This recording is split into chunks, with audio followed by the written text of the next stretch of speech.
Assalamualaikum warahmatullahi ta'ala wabarakatuh. Selamat datang kembali di channel Pixie Cerita Horor.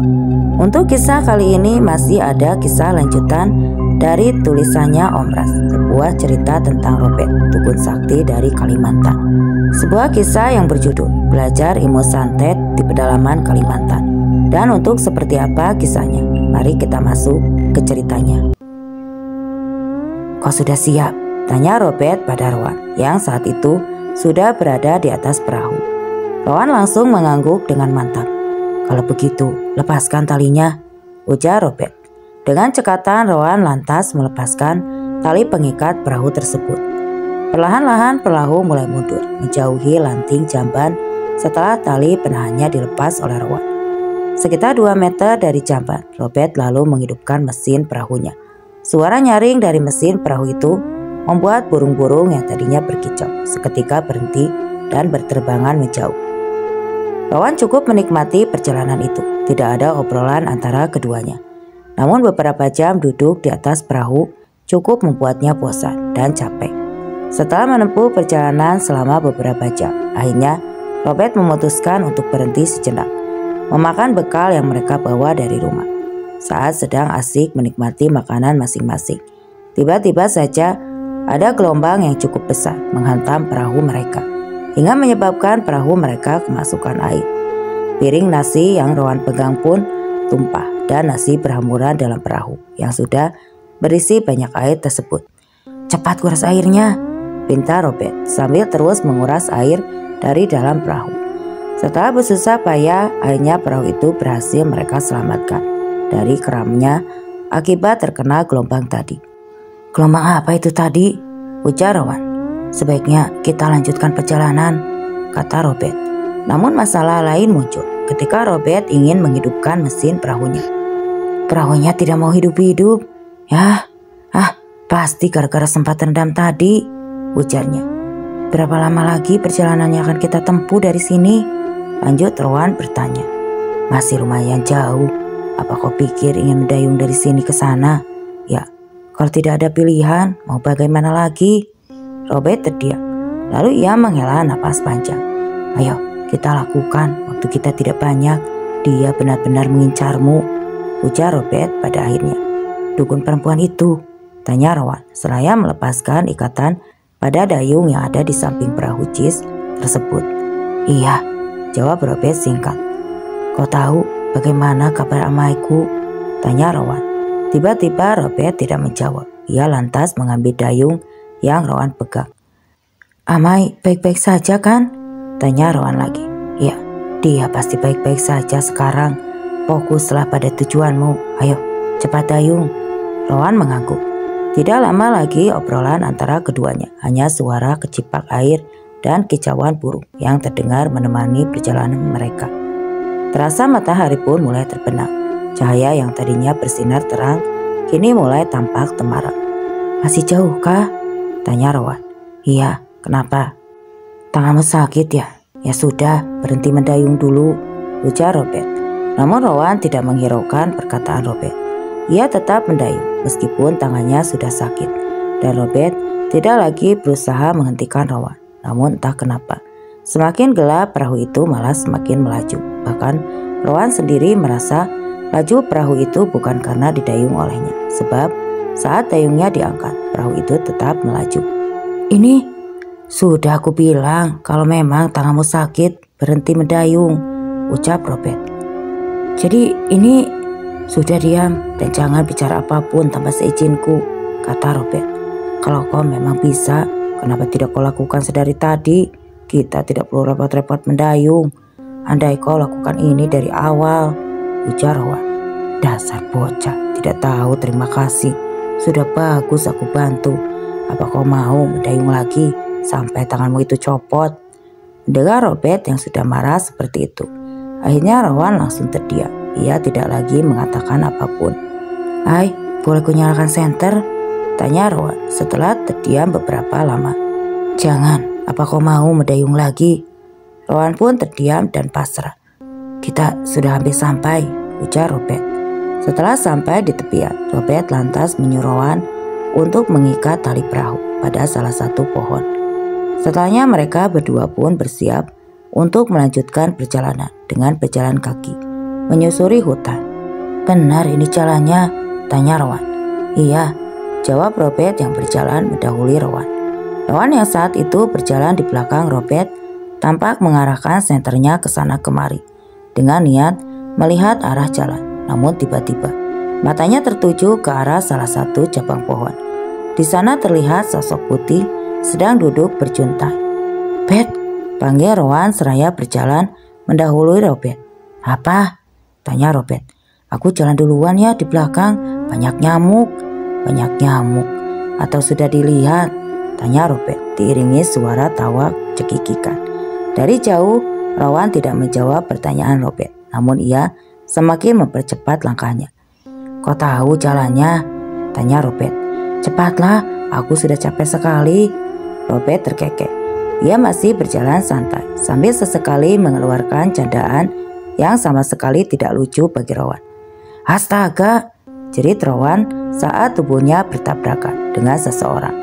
Rupanya saat berjalan, Rowan tidak melihat ke depan, tapi ia berjalan sambil menunduk. Sampai-sampai ia tidak menyadari kalau ada seseorang di depannya.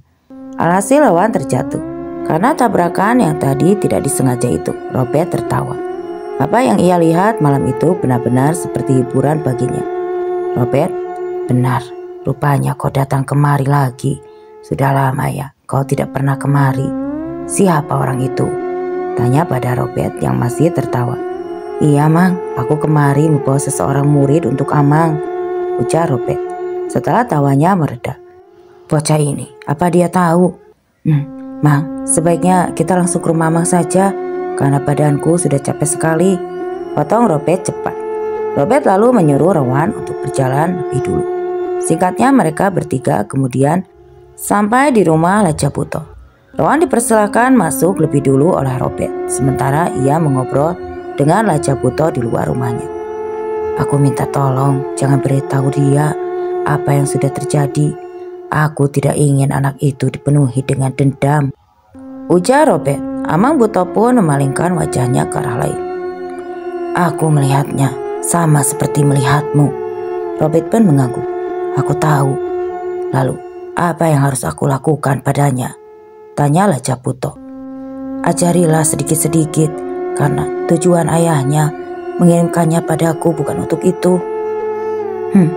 Lalu sampai kapan kau akan membohonginya?" Robert menunduk. Dia menarik napas panjang. "Aku tahu, sebenarnya dari awal aku juga ingin menolak. Tapi aku tidak ingin terlibat dalam kebohongan ini. Tapi, Bet, apa aku boleh ikut bergabung?" tanya Rowan dari arah teras rumah. Robert lantas beranjak dari duduknya, lalu berjalan ke arah rumah Lakbajo. "Kenapa? Masuk kalian. Membicarakan apa tadi?" tanya Rowan penasaran. "Bukan urusanmu, ada masalah pribadiku yang aku tanyakan," jawab Robert sekenanya. "Oh, sepertinya kau sedang diminta dilihatkan jodoh ya?" Mendengar ucapan Rowan, langsung saja Robert menatapnya dengan tajam sekali. "Sekali lagi aku dengar kau asal bicara, akan kupatahkan rahangmu itu," ancam Robert kesal. "Kalau begitu, tapi kau normal kan? Maksudku, kau masih suka perempuan kan?" tanya Rowan yang membuat Robert langsung mengepalkan tangannya. Iya, aku minta maaf," ujar Rowan akhirnya. "Sebelum tidur, kalian makan dulu. Aku sudah menyisakan nasi dan lauknya," ujar Lakbuto seraya menutup pintu rumah dari luar. "Mau kemana orang tua itu?" "Berburu," jawab Robert singkat. "Memang tinggal di sini sendirian?" tanya Rowan. "Ya, kau lihat sendiri kan, di sini tidak ada siapa-siapa selain kita," Rowan mengangguk. Lalu ia mengikuti Robert ke dapur. Terlihat Robert membuka penutup kenceng yang masih penuh dengan nasi putih. Ia menyuruh Rowan untuk mengambil 2 buah piring seng yang disusun di rak kayu. Di Kalimantan Tengah penduduk menyebutnya kenceng, sedangkan nama aslinya adalah panci kastrol. "Kita makan nasi putih saja. Tadi aku dengar katanya ada lauknya," ujar Rowan pelan. Robert menjawab. Ia lantas membuka penutup wajan yang terlihat di dalam wajan itu ada masak kuning ikan. Mereka berdua makan dengan lahap. Selesai makan barulah mereka beristirahat. Robert terbangun setelah terkena tangan Rowan. Ia yang mengira jika Rowan mengikut, lantas berniat untuk membangunkannya. Namun seketika Robert kaget saat melihat urat-urat wajah Rowan tampak menyembul keluar. Wajahnya memerah dan matanya melotot. Rowan seperti kesulitan bernapas. Menyadari jika ada yang tidak beres, Robert langsung melakukan sesuatu untuk menyelamatkan Rowan. Untung saja Robert tidak terlambat dan Rowan berhasil diselamatkan. Rowan tampak lemas, bahkan untuk berbicara saja ia tampak kesulitan. Keesokan paginya Lacabuto baru saja pulang. Ia membawa 2 ekor pelanduk. "Apa semalam ada yang datang?" tanya Lacabuto pada Robert. "Iya, anak itu dalam bahaya. Untung saja aku terbangun. Tadi malam andai telat sedikit saja, aku rasa dia akan mati," jawab Robert. Lacabuto berkekeh. Ia lantas meletakkan pelanduk buruannya ke teras, lalu kembali ia duduk di samping Robert. "Aku rasa kau harus jujur pada anak itu. Katakan apa yang sudah terjadi pada ayahnya. Masalah dendam, biarkan itu menjadi urusannya. Mau tidak mau sekarang, atau nanti tidak akan ada bedanya, Bet," ujar Lacabuto. Robert mengambil napas panjang. Ia menatap wajah renta dari Lacabuto. "Jadi menurutmu aku harus memberitahunya kalau ayahnya kemungkinan sudah mati? Kau tahu, dia sudah kehilangan ibunya juga, kehilangan perempuan yang sangat dia sayangi. Aku tidak tega kalau harus mengatakan hal menyakitkan itu padanya. Aku tidak ingin kalau anak itu hidup di dalam dendamnya sendiri. Aku sudah pernah berada di posisi hidupku yang seperti itu. Benar-benar hidupku tidak merasakan yang namanya ketenangan. Aku tidak ingin anak itu merasakan apa yang sudah pernah aku rasakan. Kau mengerti maksudku kan?" ujar Robert. "Bet, satu hal yang harus kau tahu dan kau pahami. Tidak semua keinginanmu pada orang lain itu walaupun menurutmu itu yang terbaik untuknya. Jalan hidup kalian memang hampir sama, tapi bukan berarti keputusan yang kalian ambil pun sama. Isi kepalamu dan anak itu berbeda, maka biarkanlah dia mengambil caranya sendiri. Yang kita perlu adalah kita hanya perlu membantunya." Lagi-lagi terdengar helaan napas panjang, terdengar dari Robert. Kepalanya menunduk. Tidak lama kemudian terdengar suara yang bersahutan dari atas pepohonan. Robert menatap ke atas. Akhirnya dia mengangguk. Dia akhirnya setuju dengan apa yang Lacabuto katakan. "Baiklah, aku akan jujur," jawab Robert yang membuat Lacabuto tersenyum. "Bagaimana kabarmu?" "Ya, aku masih tetap berusaha untuk menahan diri," Lacabuto mengangguk. "Baiklah, aku mau ke sungai dulu," ujar Lacabuto. "Biarkan aku saja yang membersihkan pelanduknya," ujar Robert saya beranjak dari duduknya. Hari itu Robertlah yang mengambil alih tugas di dapur. Sementara Lacabuto pergi entah kemana dan Rowan masih diam. Sejak kejadian semalam, Rowan mendadak jadi lebih pendiam. Melihat Rowan yang seperti itu membuat Robert tidak enak hati untuk mengatakan apa yang sudah terjadi terhadap ayahnya. "Bet," panggil Rowan. "Ya," jawab Robert singkat tanpa menoleh ke arah Rowan. Tangannya masih sibuk memilah bumbu-bumbuan untuk memasang daging pelanduk. "Aku sudah dengar apa yang kalian bicarakan.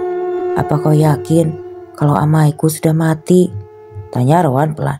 Seraya duduk tidak jauh dari Robert. Seketika Robert menghentikan aktivitasnya. Matanya menatap lekat ke arah Rowan. "Ya, ayahmu mengirimmu padaku untuk melindungimu." Seketika tangisan Rowan pun pecah. "Setinggi apa sebenarnya ilmu dukun wanita itu, Bet? Sampai-sampai dia bisa membunuh amaiku." "Ilmunya memang sangat tinggi. Terlebih santet yang dikirimnya itu sangatlah kuat karena pengaruh dendam yang semakin kuat." "Begitulah, Wan," ucap Robert. "Buat apa lagi aku hidup, Bet? Kedua orang tuaku sudah meninggal," isak Rowan. Robert pun masih terdiam. "Terima kasih sudah menyelamatkanku semalam. Tapi lain kali tolong biarkan saja, Bet. Biarkan aku mati. Aku sudah tidak tahu harus berbuat apa lagi. Aku sudah kehilangan tujuan hidupku." "Masih ada kami, aku dan Amang," ucap Robert. Kami adalah keluarga barumu mulai sekarang, ucap Robert. Tangis Rowan semakin kencang, baunya sampai bergetar, napasnya terengah-engah. Robert mendekat lalu merangkul. Rowan adikku, mulai sekarang, kata Robert. Ya, aku ingin dukun perempuan itu merasakan sakit yang sama denganku. Entah kau setuju atau tidak, aku akan tetap menuntut balas atas apa yang sudah dia perbuat pada orang tuaku dan juga gadis yang aku cintai, ujar Rowan dengan suara yang penuh dendam. Robert menarik napas panjang, lalu ia kembali teringat dengan apa yang Raja Buto katakan sebelumnya. Kemudian Robert menganggukkan kepalanya. Baiklah, itu adalah pilihanmu. Aku tidak akan melarang, justru sebaliknya. Sebisa mungkin, aku akan membantumu, ujar Robert. Menjelang sore Raja Buto pulang. Ia membawa satu luntung penuh akar-akaran tahu. Untuk apa akar-akaran tersebut, Bet? Bantu aku memasang ini di halaman, panggil Raja Buto. Robert mengangguk. Pasang batang kayu itu secara berdiri di 4 sudut yang sudah aku tandai. Setelah itu kau pasang akar-akaran ini pada 4 batang kayu, perintah Raja Buto. Tanpa bertanya lagi, Robert langsung memasang satu persatu ke-4 batang pohon kecil seukuran rambut di tanah yang sudah Raja Buto tandai. Selanjutnya ia lanjut memasang akar-akaran yang Raja Buto bawa sebelumnya pada ke-4 batang pohon tersebut. Setelah selesai melakukan tugasnya, Robert diam sejenak memandangi batang pohon yang ia pasang tadi. Kalau dilihat-lihat, ini seperti kandang. Untuk apa ini, Bet? Tanya Rowan yang baru saja keluar dari dalam rumah. Untukmu, aku rasa dia akan meritualkanmu malam ini, ujar Robert sambil menyeka keringat dan meninggalkan Rowan yang masih mematung memandangi batang pohon yang baru saja dipasang oleh Robert tadi. Awan mendung, angin pun berembus, menambah kegelisahan di dalam hatinya. Apa yang akan terjadi padaku nanti? Apakah keputusan yang aku ambil ini sudah benar? Tanya Rowan membatin. Telapak tangannya tampak mengepal. Kalau kau ragu, tidak usah diteruskan, ujar Raja Buto yang tiba-tiba saja muncul di belakang. Karena sekali kau terjun, maka akan sangat sulit untuk keluar lagi, lanjut Raja Buto. Rowan masih terdiam, ia tidak tahu harus mengatakan apa. Rowan menghela napas panjang, lalu ia membalikkan badan untuk menatap Raja Buto. Sebenarnya aku takut, aku ragu, tapi aku harus melakukannya, ujar Rowan. Baiklah, mari kita lakukan, ujar Raja Buto. Prosesnya akan panjang. Malam ini kita akan memulai dengan mengobati lukamu terlebih dahulu, lanjut Robert keluar dengan mengenakan celana hitam dan ikat pinggang merah. Ia juga memakai ikat kepala berwarna hitam tanpa baju. Raja Buto juga memakai pakaian yang sama dengan Robert. Sementara Rowan, ia hanya disuruh memakai celana pendek berwarna hitam tanpa ikat pinggang maupun ikat kepala. Obor dinyalakan di sekeliling tempat. Ia lalu Rowan disuruh untuk masuk ke tengah-tengah di antara 4 batang kayu yang Robert pasang sebelumnya. Robert mulai menabuh alat musik yang ada di hadapannya. Lalu seiring terdengarnya suara alat musik tersebut, Raja Buto mulai menari-nari mengelilingi Rowan. Semakin lama suara musik semakin kencang, hingga tiba-tiba obor mulai mati dengan sendirinya. Karena terlalu gelap, Rowan tidak bisa melihat apa-apa. Ia menunggu dengan was-was apa yang akan terjadi padanya. Bet, panggil Rowan ketika ia mulai merasakan hembusan napas di bagian perutnya. Tiba-tiba sesuatu yang basah mulai menyentuh perut Rowan. Sesuatu itu seperti lidah yang panjang dan besar, yang seketika lidah itu mulai menjilati perutnya. Perutnya terasa padas, lalu kemudian berangsur-angsur dingin. Tapi anehnya saat itu terjadi, rasanya tidak bisa Rowan menggerakkan badannya. Dia hanya bisa merasakan lidah itu terus menjilati perutnya. Mendadak Rowan merasa sangat muak tanpa sempat bisa menahannya. Ia pun muntah. Lamat-lamat ia masih mendengar suara alat musik saat penglihatannya mulai berkunang-kunang. Rowan ambruk. Entah berapa lama ia tidak sadarkan diri. Namun yang pasti pada saat ia terbangun, Rowan merasa tubuhnya terasa ringan dan segar, jauh lebih segar dari sebelumnya. Robert duduk di sampingnya sambil minum. "Bagaimana rasanya?" tanya Robert. "Ini aneh, tapi tubuhku rasanya sangat ringan dan segar," jawab Rowan. Robert mengangguk. "Bagus, berarti kita lanjutkan ritualnya. Masih ada lagi?" tanya Rowan. "Iya, dia sudah mengatakan itu padamu kan?" tanya Robert balik bertanya. Rowan pun hanya mengangguk. "Iya, ada ritual berbeda-beda, tapi kalau kau ragu, kau masih belum terlambat untuk berhenti." "Hah, tidak, Bet. Aku akan melanjutkannya." Malam itu hanya Rowan dan Lajabuto yang melakukan ritual. Sementara Robert menunggu di dalam rumah. Saat ritual itu dimulai, angin dingin berembus kencang. Suara dedaunan riuh gemerisik di halaman. Rowan menggigil kedinginan setelah tubuhnya diguyur oleh air oleh Lajabuto. Bau amis sangat menyengat seketika tercium, diikuti dengan pandangan Rowan yang mulai berkunang-kenang. "Tatap buka matamu dan katakan apa yang ingin kamu lihat," perintahnya Lajabuto. Tubuh Rowan semakin menggigil, bukan hanya karena kedinginan, tetapi juga dipicu oleh rasa takut. Setelah ia melihat barisan makhluk halus dengan berbagai macam wujud mengerikan mengelilingi dirinya dan juga Lajabuto, Rowan kembali ambruk, dan kali ini saat ia terbangun, ternyata hari sudah siang. Ketika ia keluar dari rumah, terlihat Robert sedang menyiapkan keperluan ritual selanjutnya. Bambu kuning dipasang menyerupai pagar pembatas, dan di bagian atasnya diberikan semacam tali yang terbuat dari anyaman, akar-akar kecil. Menjelang malam mereka kembali mengenakan pakaian seperti yang dikenakan pada malam sebelumnya, namun kali ini tanpa alat musik. "Sekarang giliranku, biar aku yang menentunya," ujar Robert kepada Lajabuto. Lajabuto pun mengaku. "Baiklah, kau harus kembali sebelum matahari terbit." "Rowan, ini adalah batasan antara dunia mereka dan dunia kita. Ketika kita masuk, berarti kita sudah memasuki batasan dunia mereka. Dan di sini, tugasmu adalah mencari makhluk yang mau bersekutu denganmu," ujar Robert. "Tapi Bet, itu tidak akan mudah."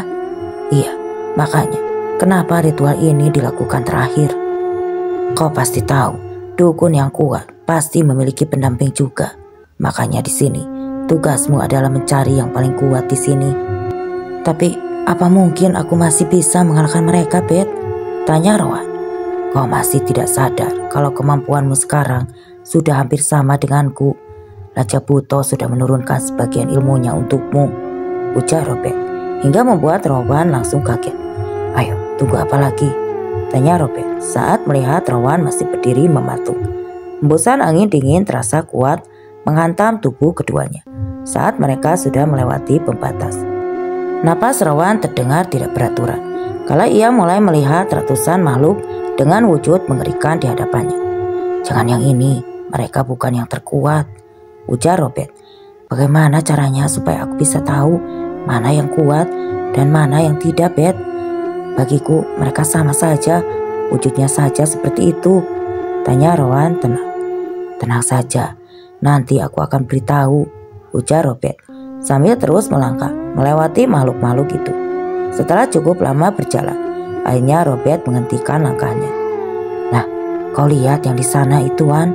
tanya Robert menuju ke arah depan. Di sana terlihat makhluk bertubuh besar berkepala botak dengan 2 tanduk tajam di kepalanya. "Kau yakin dia yang paling kuat?" tanya Rowan, karena ia ragu melihat makhluk itu yang wujudnya biasa-biasa saja. Robert mengangguk. Rowan pun langsung maju untuk menyerang, namun makhluk tersebut bisa bergerak dengan sangat cepat. Robert tersenyum menatap Rowan yang masih berusaha menyerang. Sosok itu berkali-kali Rowan, bahkan ia sempat terluka karena sosok itu. Untung Robert membantunya di waktu yang tepat. "Tusuk dengan ini," ujar Robert, seraya memberikan mata tombak kepada Rowan. Setelah berkali-kali gagal, akhirnya dengan tekad yang kuat, Rowan berhasil melukai sosok itu. Setelah terluka, makhluk tersebut menjadi lemah, dan itulah kesempatan Rowan untuk menjinakkannya. "Kau harus hati-hati, karena yang ini bukan seperti punyaku. Sewaktu-waktu saat dia pulih, ada kemungkinan dia akan membalas dendam. Sebaiknya sebelum itu terjadi, kau harus mengikatnya agar dia bisa menjadi budakmu selamanya," ujar Robert memperingati Rowan. Rowan terbangun dengan tubuh yang sangat lelah. Di dekatnya terlihat Raja Buto sedang membalurkan ramuan obat pada tubuhnya. "Robert, kemana, Mang?" tanya Rowan pelan. "Ke sungai memancing ikan," jawab Raja Buto. Rowan berusaha untuk duduk, namun seluruh tubuhnya benar-benar terasa sakit dan pegal. "Kau tidak ingat semalam kau pulang digendong oleh Robert?" tanya Raja Buto. Rowan menggeleng. "Istirahatlah. Makhluk yang kau jinakkan semalam ini bukanlah makhluk sembarangan. Robert memang gila. Menyuruhmu untuk menaklukkan makhluk itu untuk saja kau tidak mati," ujar Raja Buto di akhirnya dengan tawa mengejek. "Ya, kira-kira kapan aku bisa membalaskan dendamku?" tanya Rowan. "Pulihkan dulu keadaanmu. Kalau memang sudah pulih, lakukanlah. Aku dan Robert pasti akan membantumu." Rowan mengangguk. Dia hanya perlu menunggu beberapa hari lagi untuk itu. Robert pulang sambil menenteng beberapa ekor ikan sanggang di tangannya. Terlihat di halaman rumah, Raja Buto sedang memberi makan seekor monyet besar yang tampak sangat jinak itu. "Rowan sudah bangun, Mang?" tanya Robert. "Iya, dia mencarimu tadi." "Hah, padahal aku tidak membawa botol susunya," ujar Robert sambil tertawa. "Bet, ya, jangan terlalu keras pada anak itu." "Iya, Mang, aku paham. Aku hanya sekedar ingin mengajarkannya supaya dia tidak lagi belanja." Raja Buto mengangguk. Lalu ia beranjak dan mengambil ikan yang Robert bawa. "Sebagian mau dikukus," ujar Raja Buto. "Hah, kalau begitu direbus semua saja, Mang," kata Robert. "Kau merajuk?" tanya Raja Buto diiringi tawa mengejek. "Hah, sejak kapan pula aku merajuk? Cuma gara-gara ikan. Maksudku begini, Mang, ikan ini kan banyak tulangnya. Kalau dibakar itu kurang cocok. Digoreng pun tidak ada minyak. Jadi lebih baik direbus saja," ujar Robert. "Ya sudah kalau begitu. Semua ikannya akan aku rebus," ujar Raja Buto. "Oh iya, Bet, tolong ambilkan serai di belakang rumah itu," lanjut Raja Buto. Robert pun menjawab. Ia lantas meletakkan pancingannya lebih dulu. "Bet, apa kau tidak dengar?" tanya Raja Buto dengan suara lebih keras. "Iya, Mang, aku dengar," jawab Robert. Lalu bergegas mengambil serai. Setelah memberikan serai kepala Raja Buto, Robert pun memutuskan untuk mandi. "Bet, tolong buatkan aku minuman," ujarnya sambil meringis. "Kau buatlah sendiri, aku sedang tidak ingin jadi pembantumu," kata Robert. Seraya membaringkan tubuhnya di lantai. "Kau kan kakakku, kau punya kaki dan tangan. Mendingan sudah bangun," ujar Robert sembari menutup wajahnya dengan kain sarung milik Raja Buto. "Hah, bagaimana bisa seorang kakak menyuruh adiknya melakukan hal berbahaya seperti itu? Apakah kakakku sudah tidak sayang padaku lagi?" kata Rowan dengan nada yang sedih. Mana ada orang yang mengatakan membuat minuman itu berbahaya," ujar Robert emosi. "Tapi ini bukan masalah minuman ini. Ini tentang makhluk yang semalam itu." "Hah, sudahlah, kau minum. Mau minum apa? Biar aku buatkan," ujar Robert. Akhirnya tersenyum. Ia merasa menang. Tidak lama kemudian, Robert pun kembali lagi dengan membawa segelas kopi panas. Ia meletakkan gelas itu di dekat Rowan. Rowan langsung mengambil gelas kopinya dan menyesap kopi panas tersebut. "Hah, kopinya pahit. Tidak kau kasih gula ya?" tanya Rowan. "Memang tidak aku kasih gula," jawab Robert. "Tolong tambahkan gulanya, Bet. Kau ambil sendiri lagi. Lagi pula tadi kau sendiri yang tidak minta supaya kopinya ditambah gula." "Ini gulanya. Robert pun kalau minum kopi biasanya juga pakai gula," ujar Raja Buto seraya memberikan wadah gula pada Rowan. "Ayo, Bet, siapkan makanannya," suruh Raja Buto pada Robert yang baru saja merebahkan tubuh. Robert menurut. Ia lantas bangun lalu berjalan ke dapur untuk mempersiapkan makanan. 3 piring nasi panas dan sepanci ikan rebus terhidang. Robert, Raja Buto, dan Rowan pun makan dengan lahap hari itu. Hari berlalu dan Rowan sudah pulih sepenuhnya, dan malam itu ia berencana untuk menuntaskan dendamnya pada si dukun perempuan. Robert dan Raja Buto juga berada di dekatnya. Mereka membantu Rowan untuk menyelesaikan misi balas dendamnya. Rowan mengenakan pakaian serba hitam. Ia duduk di depan wadah berisi bara api yang secara berkala ditaburi kemenyan. Aroma asap kemenyan memenuhi ruangan itu. Namun meski begitu, mereka bertiga sepertinya tidak terganggu sama sekali. Alunan mantra terdengar dari mulut Rowan. Seiring dengan lantunan mantra itu, angin kencang merembus di dalam ruangan tersebut. Sebelum melakukan ritual santet, Rowan terlebih dahulu disuruh untuk melakukan ritual pengikat antara dirinya dan juga makhluk itu, agar makhluk itu tidak mengkhianatinya. Setelah selesai melakukan ritual tersebut, Rowan pun melanjutkan ritual ke tahap berikutnya. Rowan kembali melakukan mantra dan kali ini suaranya terdengar pelan. Raja Buto dan Robert mulai fokus mengikuti alunan mantra tersebut. Rowan melukai tangannya sendiri, lalu darah dari lukanya tersebut ia teteskan ke atas bara api. Robert yang melihat cara ritual Rowan yang berbeda, lantas mengerutkan alisnya. Raja Buto mengisyaratkan agar Robert tidak membahas perbedaan itu. Robert pun akhirnya menurut. Sesaat setelah Robert merasa kekuatan yang sangat besar hadir di antara mereka. Suara makhluk peliharaan Raja Buto yang berada di luar rumah terdengar riuh tanpa berhenti. Tidak lama kemudian Rowan tampak tersenyum, namun matanya masih terpejam. Angin kencang bertiupan. Tiba-tiba saja Rowan tertawa. Tawanya terdengar sangat puas. "Selesai, aku berhasil, Bet. Aku berhasil, Mang," ujar Rowan. Robert menatap sendu ke arah Rowan yang terlihat bahagia. Dukun perempuan itu sudah mati," ujar Robert tertawa senang. "Rowan," ujar Raja Buto. "Iya, Mang, ada apa?" "Kalau nanti aku mati, apakah kau mau menurunkan semua ilmuku kepadamu?" tanya Raja Buto. "Aku mau, Mang, aku mau," jawab Rowan tanpa pikir panjang. Mendengar jawaban itu, Robert hanya bisa menghela napas panjang. Hari itu, Robert dan Rowan berencana akan pulang. Namun, saat itu Robert berencana akan menemani Rowan untuk pulang ke kampung halamannya terlebih dahulu. Rowan tidak terkejut saat beberapa orang memberitahunya tentang kematian sang ayah. Rowan menangis sesegukan di dalam rumah. "Bet, aku rasa tidak sanggup untuk tetap tinggal di rumah ini," ujar Rowan di sela tangisannya. "Lalu, kau mau apa?" tanya Robert yang saat itu sedang duduk di depan pintu. Aku ingin ikut tinggal di rumahmu, Bet," jawab Rowan. "Ah, tidak, kau terlalu merepotkan." "Tapi Bet, kita ini kan adik kakak. Aku bersumpah, aku akan membantu semua pekerjaanmu. Aku tidak akan malas-malasan. Aku berjanji." "Betul, kau mau membantu semua pekerjaanku?" tanya Robert. Dengan cepat Rowan mengangguk mengiyakan. "Baiklah kalau begitu. Tapi kalau kau malas-malasan, aku tidak akan segan-segan untuk mengusirmu dari rumahku. Paham kau?" tanya Robert.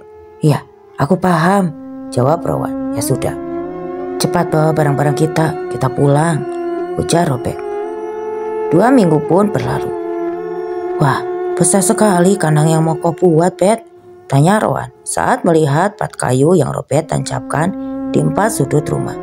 "Rencananya aku ingin memelihara 10 ekor babi, lumayan untuk tambah-tambah lagi. Lagi pula kau kan ada untuk membantuku," ujar Robert. "Jadi berarti kau akan berhenti membuat badan perahu dan mencari madu di hutan?" "Siapa bilang aku akan berhenti melakukan pekerjaan itu loh.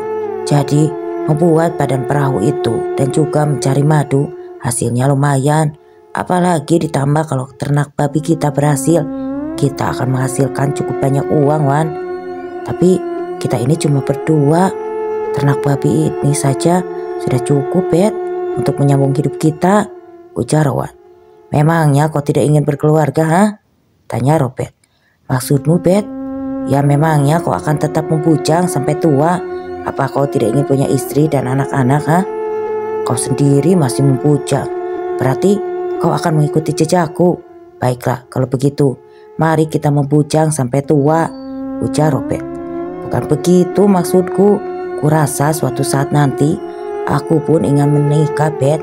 Tapi sebelum itu aku ingin terlebih dulu. Aku ingin melupakan semua kenangan tentang mantanku supaya aku tidak menyakiti calon istriku hanya karena aku yang belum benar-benar melupakan mantanku itu di masa depan nanti." Bagus kalau begitu. Kau sendiri bagaimana, Bet? Kau tidak perlu membahas kehidupanku. Malam itu Robert dan Rowan terlihat sedang duduk-duduk di teras rumahnya.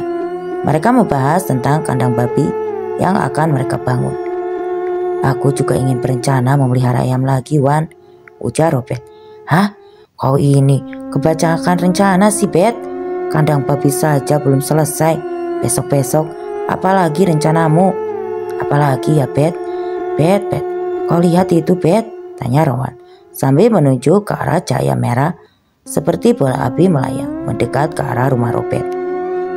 Robert tidak menjawab, namun ia memperhatikan cahaya merah tersebut sambil merapalkan mantra. Ya, tidak lama kemudian cahaya merah itu tampak memudar, lalu kemudian menghilang. Apa itu tadi pesang? Ya, kurasa masalahmu belum benar-benar berakhir, ujar Robert. Sudahlah, tidak terlalu dipikirkan. Ayo masuk ke rumah, kata Robert. Bet, panggil seseorang dari luar rumah. Robert yang pada saat itu sudah tertidur langsung terbangun kala mendengar namanya dipanggil saat itu. Saat ia keluar dari kamarnya, terlihat pintu rumah sudah dibuka oleh Rowan. Bet, orang ini memaksa masuk. Apakah kau punya hutangkah? Ujar Rowan tanpa menjawab pertanyaan Rowan. Lantas Robert mempersilahkan Lali untuk masuk ke dalam rumah. Ada apa, Li? Bet, amaiku kena racun. Robert seketika mengerutkan alisnya. Tadi kau naik apa ke sini? Aku naik jis. Ya sudah, ayo kita sekarang pergi ke rumahmu, ujar Robert. Rowan, kau mau ikut? Aku tahu kau tinggal di sini, tanya Robert. Aku ikut. Ya sudah. Saat itu Robert pun dengan tergesa-gesa mengemasi barangnya. Selesai dia langsung berlari keluar rumah. Kunci pintunya mana, Bet? Tanya Rowan. Ya sudah, tidak usah dikunci. Singkat cerita, mereka bertiga kemudian sampai di rumah Lali. Rumahnya besar, halamannya pun luas. Maklumlah, orang tua Lali memang bisa dibilang orang kaya di desanya. Robert melihat Amai terbaring lemah. Tanpa berlama-lama lagi, Robert lantas mengeluarkan minyak penawar racun tersebut. Minyak itu dicampurkannya ke dalam segelas air. Lalu air itu diminumkan pada Amai Seta. Untuk sementara jangan makan yang gatal-gatal dulu. Setidaknya sampai 40 hari, ujar Robert. Baik, Bet, kami akan menjaga makanan beliau, ujar Lali cepat. Kenanya di mana ini, Li? Tanya Robert. Di warung, Bet. Robert menghela napas panjang. Ya, di sana masih ada beberapa orang yang memelihara minyak racun.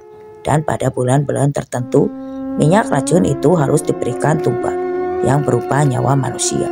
Kalau sampai terlambat memberikan tumbal, maka nyawa anggota keluarga si pemiliknya lah yang akan diambilnya. Baiklah kalau begitu, kami pamit pulang dulu, Li, ujar Robert. Robert, dia ini siapa, Bet? Tanya Ina Lali sambil menunjuk ke arah Rowan. Oh, ini Rowan, Teh, dia adikku, jawab Robert. Terima kasih banyak ya, Bet. Untung kami tidak terlambat, ujar Lali menimpali. Robert mengangguk, bibirnya tersenyum tipis. Hari itu Robert dan Rowan mulai pekerjaan mereka untuk membuat kandang babi. Hingga tiba-tiba Rowan hampir terjatuh saat sedang memasang atap kandang tersebut. Namun untung saja ia sempat berpegangan. Kenapa, Wan? Tanya Robert saat Rowan sudah turun. Aku melihat Amang Barijan terbaring dengan keadaan lemah, Bet. Itu adalah pertanda, Wan. Sebaiknya cepat kamu menemuinya, ujar Robert. Hari itu juga mereka berdua berangkat menuju kediaman Laja Buto. Sepanjang perjalanan keduanya hanya diam saja. Tidak ada percakapan sedikit pun di antara mereka berdua. Singkat cerita, pada tengah malam mereka pun sampai di rumah Laja Buto. Sepanjang perjalanan menuju ke rumah itu tadi, mereka melihat banyak sekali makhluk berjejer, seakan sudah menunggu kedatangan mereka berdua. Saat pintu rumah dibuka, terlihatlah Laja Buto yang sudah terbaring di tengah-tengah rumahnya. Robert langsung mengangkat tubuh renta itu ke atas kasur tipis yang ada di rumahnya itu. Rowan mana, Bet? Tanya Laja Buto. Aku di sini, Mang, jawab Rowan yang saat itu memegangi tangan Laja Buto. Rowan, waktuku sudah tidak banyak saat itu. kau sudah berjanji untuk mewarisi semua ilmu kajianku. Sekaranglah waktunya agar aku bisa pergi dengan tenang. Ujar Raja Buto terbata-bata. Iya Mang, iya, apa yang sekarang harus aku lakukan? Tanya Rowan. Robert, panggil Raja Buto. Bersiaplah Wan, aku akan mengeluarkan benda itu. Saat sudah keluar, hanya kaulah yang boleh mengambilnya, dan itu harus dengan mulutmu. Setelah itu langsung telan. Ujar Raja Buto. Keluar dari mana? Tanya Rowan kebingungan. Dari mulutnya, ujar Robert. Lalu ia menempelkan telapak tangannya ke arah perut Raja Buto. Lalu mengusap perutnya secara perlahan-lahan, terus berulang-ulang kali. Namun meskipun usapan itu terlihat pelan dan tidak mengeluarkan tenaga, tapi wajah dan tangan Robert banyak sekali mengeluarkan keringat. Belum hilang kebingungannya, tiba-tiba Raja Buto menganga, dan seiring terbuka mulut Raja Buto, aroma bangkai menyengat tercium dari mulutnya. Cepat ambil, perintah Robert. Ragu-ragu Rowan mendekatkan mulutnya ke arah mulut Raja Buto. Namun saat hendak membuka mulutnya, Rowan tiba-tiba mundur. Aku tidak bisa, Bet, mulutnya bau, ujar Rowan. Bangsat, aku sudah tidak kuat menahannya. Cepat ambil, bentak Robert yang membuat Rowan mau tidak mau akhirnya terpaksa mau untuk mengambil benda itu. Glek, akhirnya benda berbau busuk itu berpindah ke dalam tubuh Rowan. Tubuh Raja Buto mengejang, dan tidak lama kemudian lelaki tua bertubuh kurus itu dengan tato di sekujur badan itu pun meninggal dunia. Rowan disuruh untuk mandi di bawah tubuh jenazah Raja Buto untuk menyalin ilmu, dan singkatnya, setelah menguburkan lelaki itu, mereka berdua pun pulang. Setelah pulang, Rowan mendadak jatuh sakit. Bahkan ia tidak mau makan karena masih terbayang-bayang benda berbau busuk yang keluar dari mulut Raja Buto yang ia telan. Sebenarnya benda apa itu, Bet? Tanya Rowan malam itu. Untalan, itu adalah untalan. Aku juga tidak tahu pasti itu terbuat dari apa. Aku hanya pernah diberitahu cara mengeluarkannya.